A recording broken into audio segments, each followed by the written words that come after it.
Timóteo, capítulo 4, versículo 13. Por favor.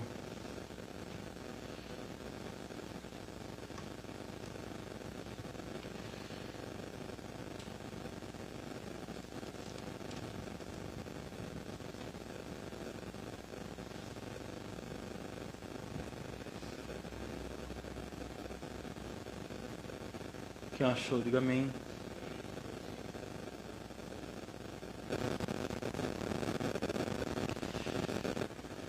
E queria falar hoje, né? Para ficar de pé, por favor. Gentileza.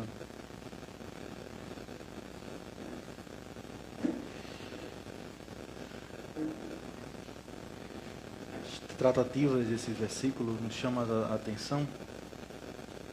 Eu queria muito falar sobre um tema até meio que então uma brincadeira, né? A capa e os livros, a lição para a vida cristã.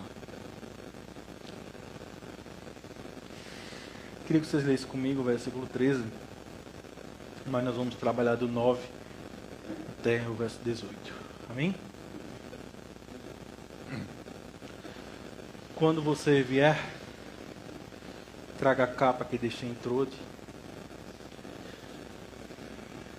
Na casa de Carpo, traga também os livros, especialmente os pergaminhos.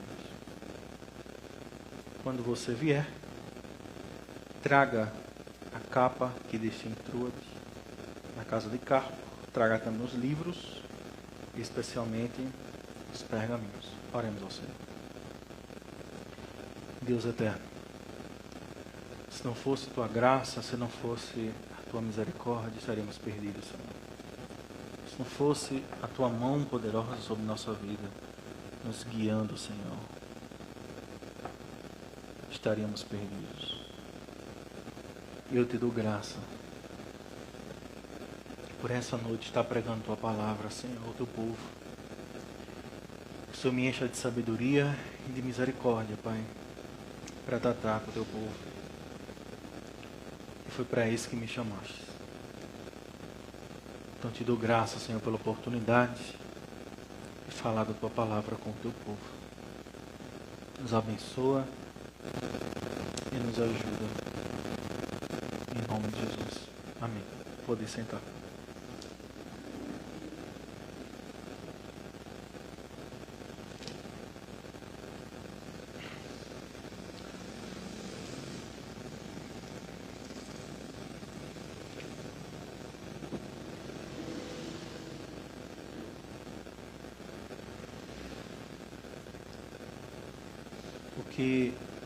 O que isso, né, tem muito a ver, a capa dos livros, né? Esse texto tem muito a falar, né? Tem muito a falar da vida missionária do apóstolo Paulo, né? O final de todas as coisas, o seu caminho. E nós devemos olhar para nossas vidas e ver o que de fato é importante. Isso é muito importante para a nossa vida. Porque o apóstolo Paulo olhou para o fim de sua vida e ele só estava preocupado com duas coisas: a capa e os livros. Especialmente os pergaminhos, não é assim? E assim, o cuidado, ele é muito importante com a nossa vida. Fazer a manutenção da nossa vida, da nossa alma, é muito importante. Porque é saber onde nós vamos se desgastar. Saber onde nós vamos entregar a nossa vida.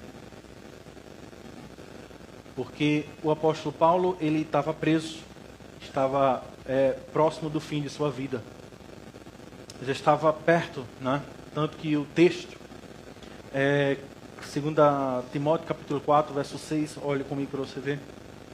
Diz assim: quanto a mim, Paulo diz, já estou sendo oferecido, por quê, gente? Por libação. E o tempo da minha partida chegou. Paulo sabia que o tempo da sua partida tinha chegado. Mas é aí que fica o grande dilema da vida de um cristão, né? Será que nós vamos ter esse hábito E é essa força para dizer no fim da nossa vida da seguinte forma: combati o bom combate, acabei a carreira, guardei a fé. Porque é isso que importa. É isso que importa. Às vezes o sucesso ele é passageiro. É terreno. Mas o que importa para a nossa vida é o legado que vamos deixar. E Paulo, em nenhum momento mesmo, ele dizendo assim, que todos o abandonaram. No pior momento de sua vida, as pessoas o deixaram de lado. No momento mais de dor, abandonaram o apóstolo Paulo. Mas a fé de Paulo continuava de pé. E nós devemos olhar para esses aspectos da vida do apóstolo Paulo e refletir sobre nossas vidas. Qual é a nossa missão aqui nessa terra? Qual é a nossa missão? A nossa missão, ela tem um alvo. Ela tem um propósito. Ela não tem algo vago. É algo preenchido e chama-se Cristo. E devemos olhar para Ele como Senhor. Nós devemos entender que Deus é aquele que cuida das nossas necessidades. Cuida do nosso corpo também. Observe que quando Paulo diz, traga a capa que deixei em Troade, Paulo estava preso. Paulo estava totalmente numa prisão terrível, com frio e necessitado. Mas mesmo assim, em nenhum momento ele culpou a Cristo. Muito pelo contrário, ele o agradeceu. Porque a primeira coisa que acontece na nossa vida quando as pessoas nos abandonam é culpar Jesus. Mas quem nos disse que estaria conosco até o fim foi Jesus, não foi as pessoas. As pessoas são passageiras. Jesus não. Geração vai, geração vem. E Jesus permanece o mesmo. Seus filhos se vão. Seus amigos se vão também. Seus pais se vão.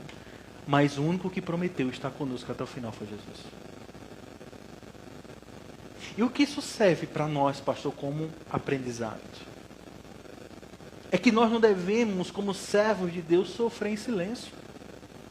Ficar calado. Nós devemos olhar para a nossa vida e dizer da seguinte forma: eu não posso sofrer só. Eu tenho que dividir a minha carga com os outros irmãos para que eu cumpra a lei de Cristo. Eu não posso ser egoísta a tal ponto de sofrer calado. Não faça isso. O apóstolo Paulo não sofreu só. Ele chamou Timóteo para vir até ele. E se ele vir até ele, por favor, traga isso que eu te pedi, Timóteo. Não sofra calado. Não fique em silêncio diante do sofrimento. Busca ajuda. Quantos crentes na igreja sofrem calados? Não buscam ajuda. Não faça isso. Não se martirize a tal ponto achando que os seus irmãos não podem te ajudar. Eles podem te ajudar. E como igreja, nós devemos ser instrumento de provisão na vida daqueles que precisam. Você concorda comigo, gente? Porque a fé sem obra ela é morta. Precisamos compreender a necessidade dos nossos irmãos. Se eu sou uma pessoa cheia de fé, eu tenho que olhar para os meus irmãos que passam necessidades. Não necessidades básicas no sentido a comida, mas necessidades psicológicas, as suas debilidades e fraquezas. Será que nós estamos no campo de levar a carga uns dos outros? Será que nós estamos naquele campo, como Paulo diz em Gálatas 6, versículo 1, que quando alguém chegar até você com problema, direcionar aquela pessoa de forma espiritualmente falando, de forma espiritual, porque você é maduro? Será que nós temos essa capacidade? Porque a cada dia que se passa, a cada ano que se passa, as pessoas vêm se ferindo muito mais. Isso é com a vida, isso é com a igreja, isso é com as escolhas. Em todas as esferas vocês vêm se machucando cada ano mais. Mas o que nós não podemos fazer é sofrer só. Sofrer calado, morrer à míngua. Esse é um grande problema e pecado que a igreja atual sofre. Ela acha que não precisa de ajuda, ela acha que não precisa de ninguém, e aí você vai se desfalecendo, você vai se destruindo, você vai se maltratando. Isso é pecado. Você está pecando. Quando você se cala diante da sua dor, você não expõe, você não chama, você não diz aos seus irmãos, você não desabafa, você está pecando. Porque o alvo principal da igreja é ajudar uns aos outros. Não é só de forma financeira, não é só a comida na mesa, é também um conselho, é uma oração, é um abraço, é um choro. Que a palavra de Deus diz: chorai com os que choram e se alegrar com aqueles que se alegram. Nós não podemos apenas ter comunhão em momentos de churrasco, apenas. Nós devemos ter comunhão também em momentos de dores, momentos de choro, momentos de tristeza.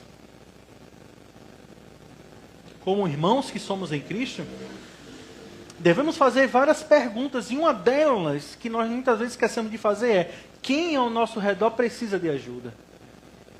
Você já parou para refletir sobre você?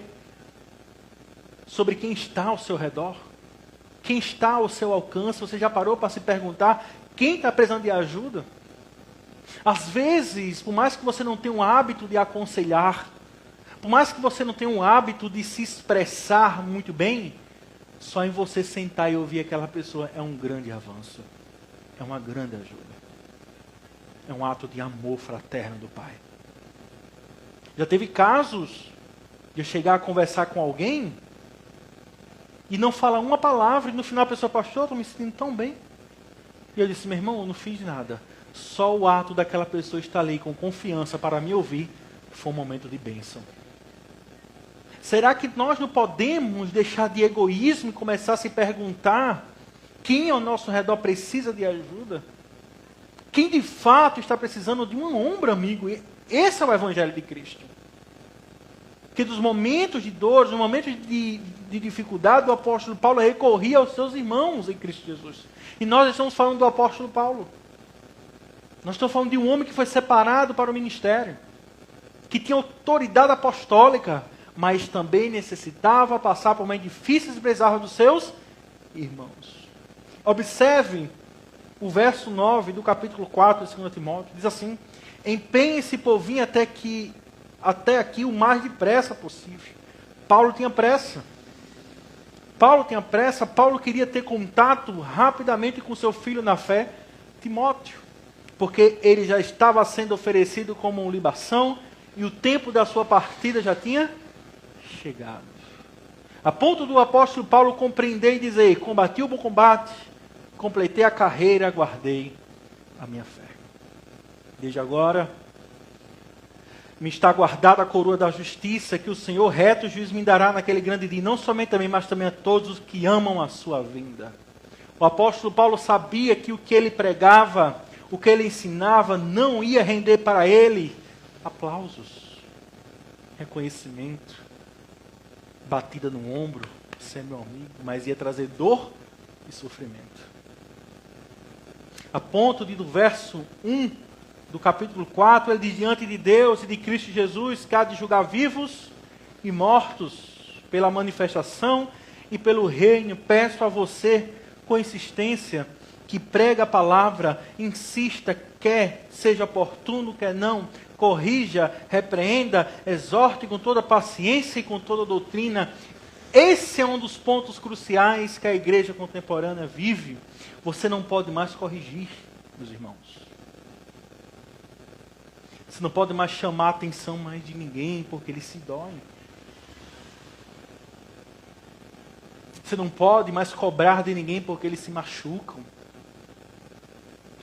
E eu vinha falando com meu amado irmão Josué, eu disse: meu irmão, prepare-se, porque a nova geração de pastores que virá daqui para frente serão pastores frouxos. Que não vão falar aquilo que o povo precisa ouvir. Aquilo que o povo, que Deus quer falar ao seu povo, não será mais falado.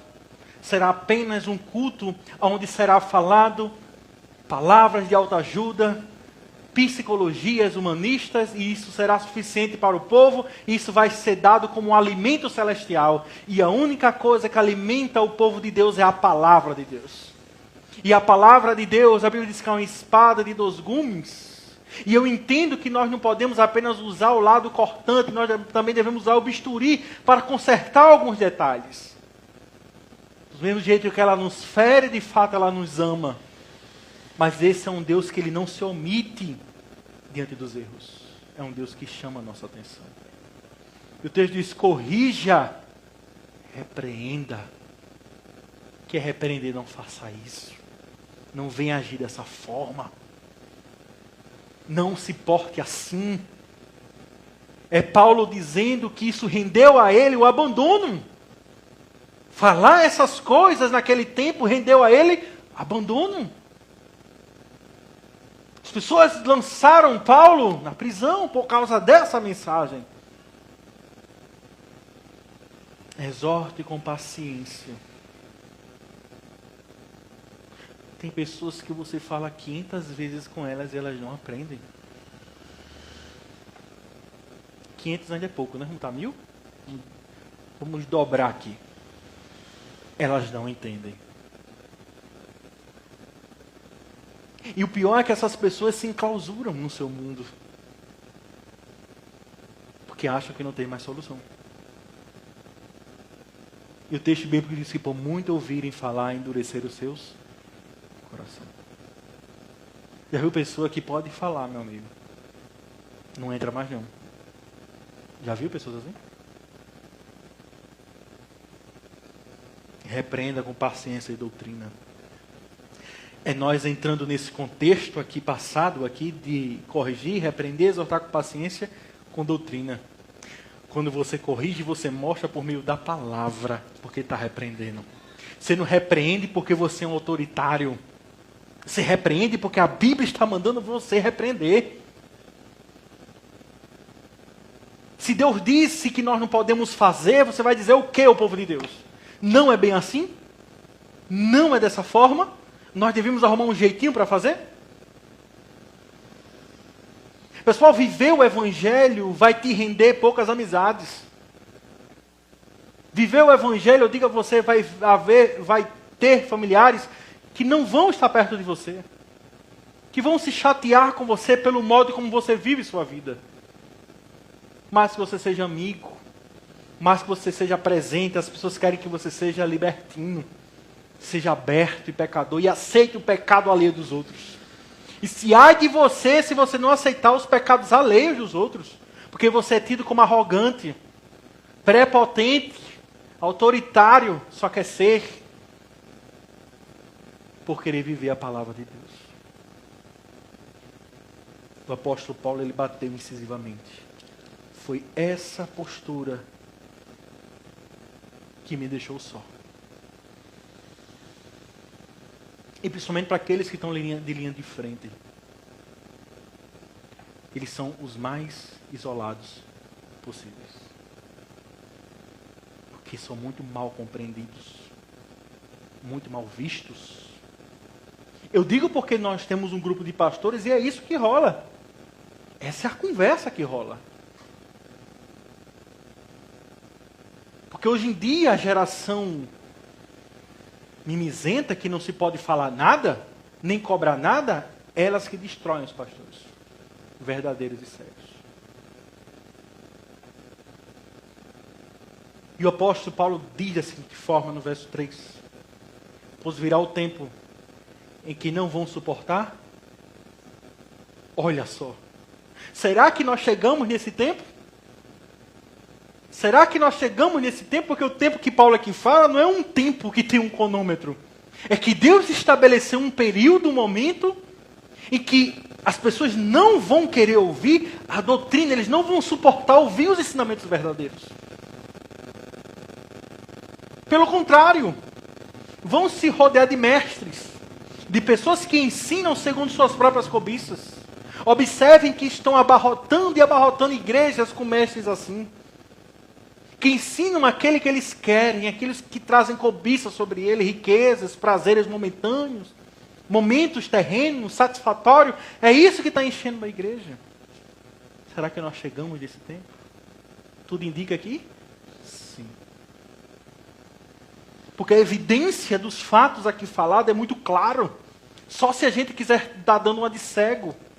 Mas é uma realidade presente no nosso meio. A nossa geração. Suas próprias como que sentindo coceiras nos ouvidos. É um fato. Quando você começa a expor a palavra às pessoas, elas se incomodam. Elas não querem ouvir, elas se retiram e saem. Porque dá coceira nos ouvidos. Pastor, mas como é que a gente vai lidar com tudo isso, pastor? Como é que a gente vai se encaixar em todo esse contexto? Não tem como você se encaixar. Você vai apenas ser um homem peregrino, moribundo, andando por essa terra. Porque não dá para você viver nesse contexto. Não dá para você ser aceito. Porque pelo que você fala, aquilo que você prega, você nunca vai ser aceito. Porque não aceitaram o teu Senhor. Mataram ele, crucificaram ele. Que ele disse, arrependa-se dos seus pecados. Eu sou o Filho de Deus. Eu que tiro o pecado do mundo. Eu sou o caminho, a verdade e a vida. Eu sou antes do que Abraão. Eu sou desde o princípio. Eu sou o verbo. E o mataram. E Deus o trouxe ao terceiro dia. É o Rei dos Reis que servimos, Jesus Cristo. O verso 4 diz, eles se recusarão a dar ouvidos à verdade. Entregando-se o quê? Fábulas. As mentiras. É uma fábula. Vou dar um exemplo para você, bem natural. Quando a criança antigamente extraía um dentinho, você botava embaixo do travesseiro e dizia o quê? A fada do dente vem pegar o seu dentinho. Não é ou não é?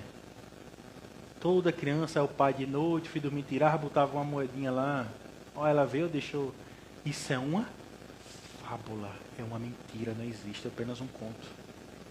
Vão dar ouvidos a isso aí. Será que nós já vivemos nesse tempo? Será que se faz presente ao ler essa passagem? Será que você consegue identificar que nós vivemos assim? E não tem mais o que fazer?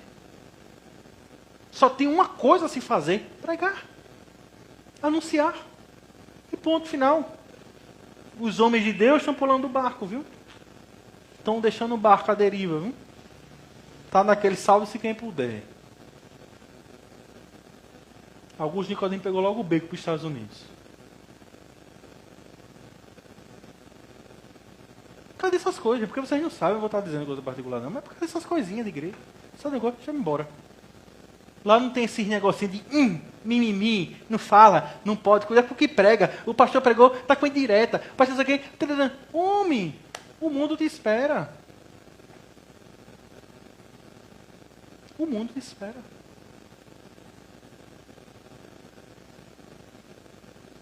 A igreja é aquele local que acolhe, você concorda comigo? Mas ela acolhe, mas não deixa você da mesma forma que você quer ficar.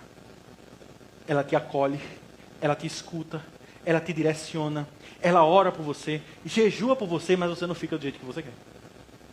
E é isso que incomoda as pessoas. Elas querem ser de Deus sem ter a vida transformada.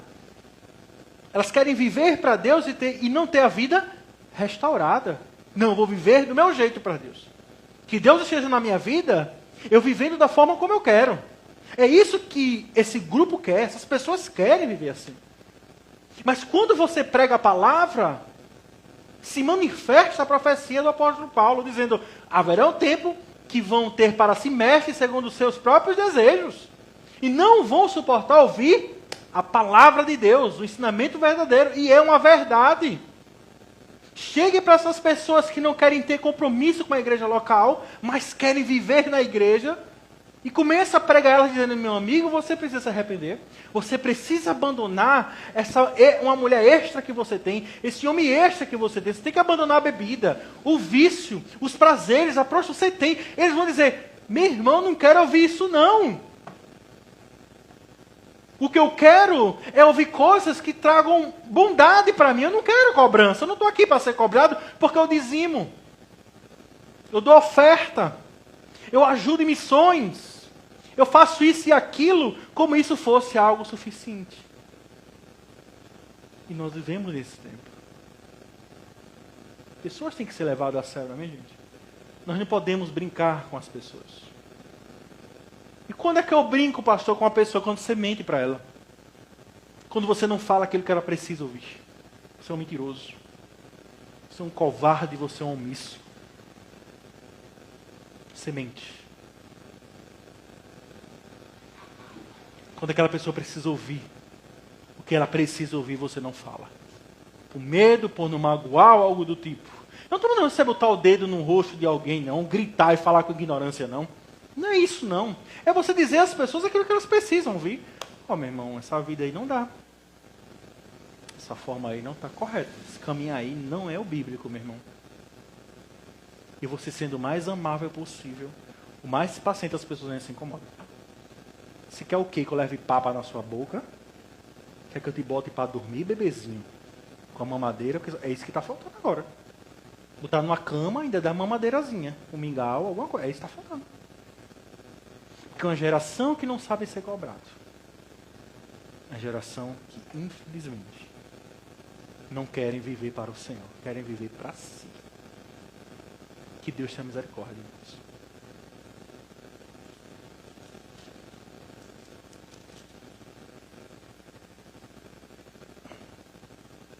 No verso 5 ele diz, mas você seja sóbrio em todas as coisas, suporta as aflições, faça o trabalho de um evangelista, cumpra plenamente o seu ministério. Paulo está dizendo, não tenha medo.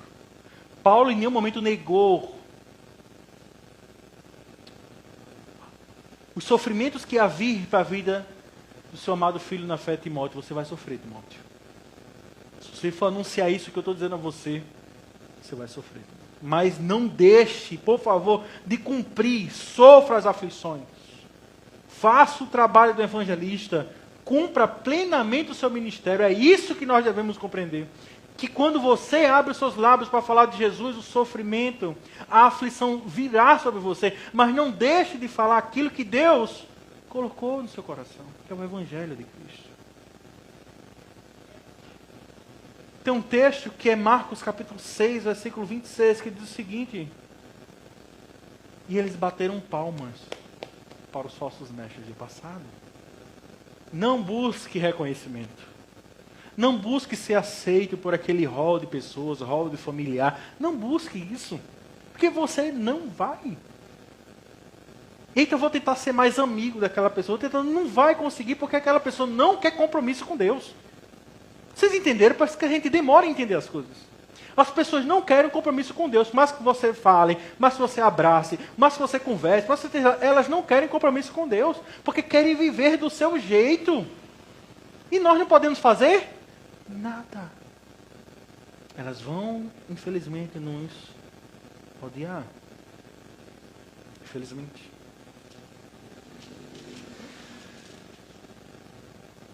E o verso 9 diz assim: empenhe-se por vir aqui o mais depressa possível. Porque Demas, começou, viu? Que Demas, tendo amado o presente século, me abandonou e se foi para Tessalônica. Estima-se que no momento que o apóstolo Paulo foi levado para ser julgado no Sinédrio, assim afirmam historiadores, dizem que quem se levantou contra ele foi Demas. Imagina só aquele que tu está perto de tu, é teu amigo, está do teu lado, tu ajudou, tu discipulou, tu acompanhou, tu sofreu junto, no final a pessoa vai te apunhalar nas costas. Amando o presente.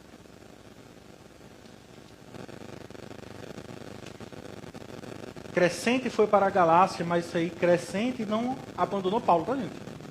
Crescente foi para a Galácia. Tito foi para a Dalmácia. Somente Lucas está comigo. No fim da tua caminhada, tu abençoou tantas vidas, tu ajudou tanta gente, e no final só fica esse pouquinho de gente contigo. Plantasse igreja até perto da Espanha, Itália, e no final, ninguém está contigo. E aí? Esse é o Evangelho. Para entendermos que é só Jesus que vai estar com a gente, meu amigo. Momentos bons, momento ruim, quem vai estar com você é Jesus. Começa a dar mais valor a Ele, tá? Começa a ter mais intimidade com Ele. Porque quando tudo se for, é você e Deus. E ponto final. Imagina só se Paulo olha para si e diz, meu Deus, eu me entreguei tanto, apanhei, sofri, trabalhei em tendas para manter o meu sustento, para não ser pesado à igreja, no final todos se voltam contra mim. O que foi que eu fiz esse povo? Só porque eu falei a verdade? É o que está acontecendo com o apóstolo Paulo. E você pode entrar nisso aqui também, tá? Eu sei que é mais fácil para um pastor, porque ele está lendo de frente, está pregando, mas você pode também viver isso aqui também, em sua vida. Somente Lucas está comigo, Lucas do Evangelho de Lucas, é Lucas mesmo, tá?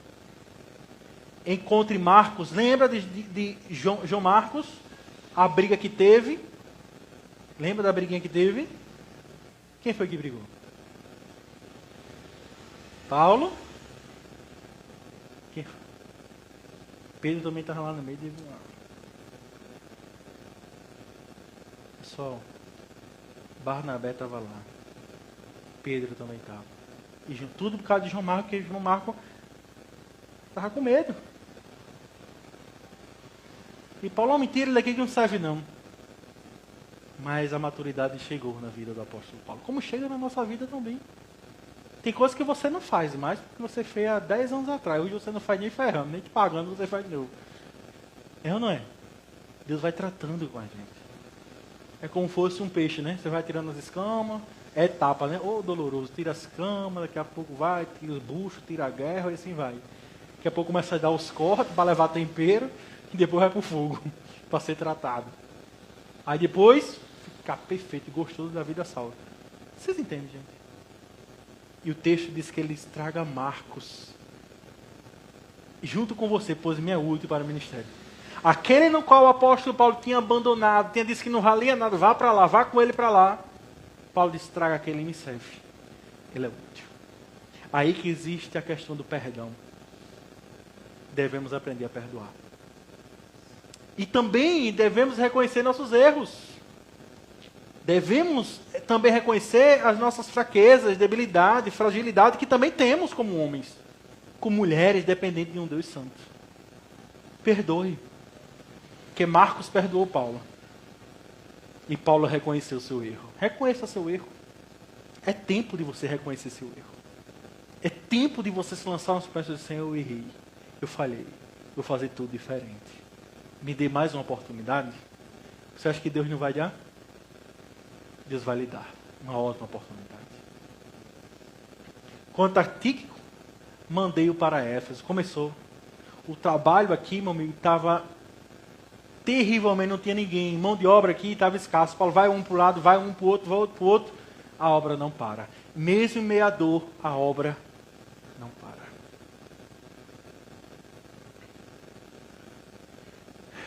Quando você vier, traga a capa que deixei em Troade na casa de Carpo. Traga também os livros, especialmente os pergaminhos. Meu amigo, no final da tua vida, tu vai estar preocupado com o livro. Imagina aí a cena. Traga aí meus livros aí, mas não, morrendo, traga meus livros, vinha de carroça. Traga meus livros. Traga uma capa aqui que eu estou com frio. Ele não queria nada mais do que era necessário, uma capa e um livro para ler de noite. Sentadinho, ó. Às vezes a gente quer tanta coisa. E no final da vida só vai restar aquele que importa. Verso 14. Alexandre, o ferreiro, me causou muitos males. O Senhor dará a retribuição de acordo com o que ele fez. A melhor coisa do mundo é quando alguém faz um mal para nós, a gente dizer que Deus retribua ele segundo o que ele está fazendo. É 10 mil vezes melhor do que tu ir lá tirar satisfação. Concorda comigo? Tirar satisfação não vai dar em nada. Que fizeram mal? Simples. Que Deus retribua ele segundo as obras dele. E eu digo a você, Deus retribui, viu? Que Deus é justo. Deus é justo. Deus cuida da gente. Tome cuidado com ele, olha só.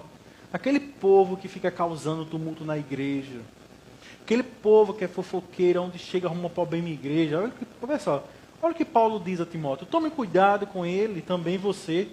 Porque resistiu fortemente às nossas palavras. Gente, quem é muito bom de argumentação é pessimamente horrível para se arrepender. Porque todo mundo que gosta de estar argumentando naquilo que se fala, que se faz, nunca gosta de se arrepender. Porque sempre quer estar certo.